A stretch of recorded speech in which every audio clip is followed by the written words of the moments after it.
देखिए, सबसे पहले तो बीसीसीआई का बहुत बहुत धन्यवाद। हमने जो 25-26 तारीख को एक मुहिम या कह लीजिए बयान दिया था कि किसी भी बांग्लादेशी क्रिकेटर को भारत के आईपीएल में खेलने का अवसर नहीं मिलना चाहिए, यहाँ से पैसा नहीं जाना चाहिए। उसके पीछे रीजन है।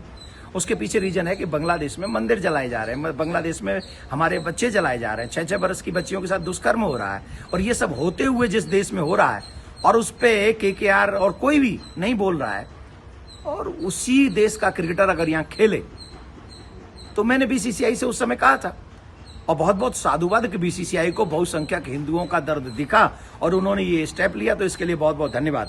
लेकिन एक और बात, केकेआर को भी हमने कहा था, और इतना सब कुछ हो गया पूरे मीडिया जगत में, सोशल मीडिया जगत में, लेकिन जिस देश ने उनको हीरो बनाया है, उनकी बहुसंख्यक लोगों के साथ इतना बड़ा दर्द हो रहा है, इसके बावजूद भी मिस्टर केकेआर का एक बयान नहीं है।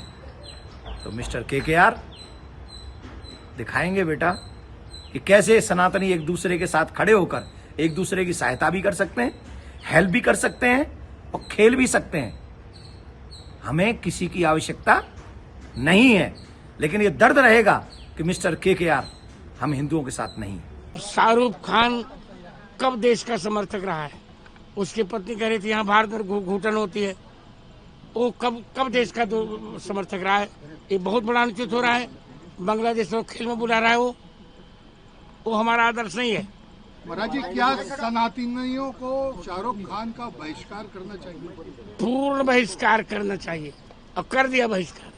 बीसीसीआई के फैसले का मैं स्वागत करता हूं। उन्होंने जनभावना का ध्यान रखते हुए भारत के हिंदू और मुसलमानों के जज्बात और एहसासात का ख्याल रखते हुए ये अच्छा फैसला किया है। और शाहरुख खान की और मुस्तफिजुर रहमान जो बांग्लादेशी क्रिकेटर है, उसके बारे में जो मुआहदा हुआ था, उस मुआहदे को उन्होंने कैंसिल कर दिया। मैं इसका स्वागत करता हूं, इस्तकबाल करता हूं। और इसी के साथ साथ में ये भी मैं कहूंगा कि शाहरुख खान गद्दार नहीं है देश का। शाहरुख खान देश का वफादार व्यक्ति है, वो एक अहम शख्सियत है। उसको भारत सरकार ने अवार्ड भी दिया है, उसने भारत का नाम रोशन किया है। और जहां बात है बांग्लादेश में अल्पसंख्यकों पर अत्याचार की, वो वहां अल्पसंख्यकों पर जुल्म और अत्याचार हो रहा है। भारत का मुसलमान इस मामले को लेकर के चिंतित है, और यहाँ पर भी हमने ऑल इंडिया मुस्लिम जमात के बैनर तले हमने ये ज्ञापन दिया और ये मेमोरेंडम दिया, और इसमें ये प्रधानमंत्री के नाम मेमोरेंडम है। और इसमें कहा गया है कि भारत सरकार अल्पसंख्यकों की रक्षा, सुरक्षा और उनकी हिफाजत के लिए सख्त कदम उठाए, कड़े से कड़ा कदम उठाए और जल्द से जल्द कदम उठाए। और अगर बांग्लादेश नहीं मानता है तो उसके लिए कुछ करने की जरूरत है।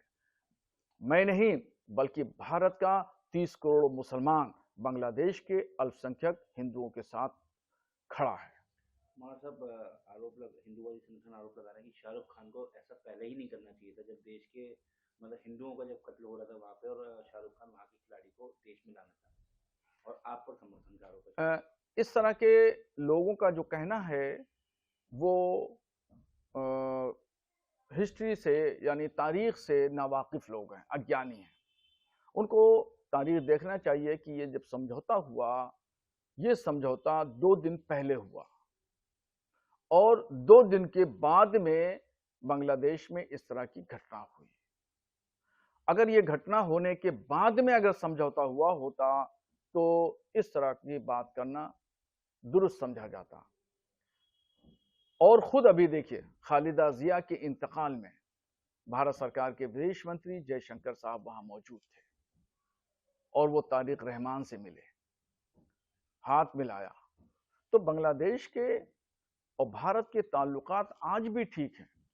हाँ, इस बात की जरूरत है भारत बांग्लादेश हुकूमत की यूनुस सरकार पर दबाव बनाए ताकि वहां अल्पसंख्यकों पर जुल्म और ज्यादती न हो।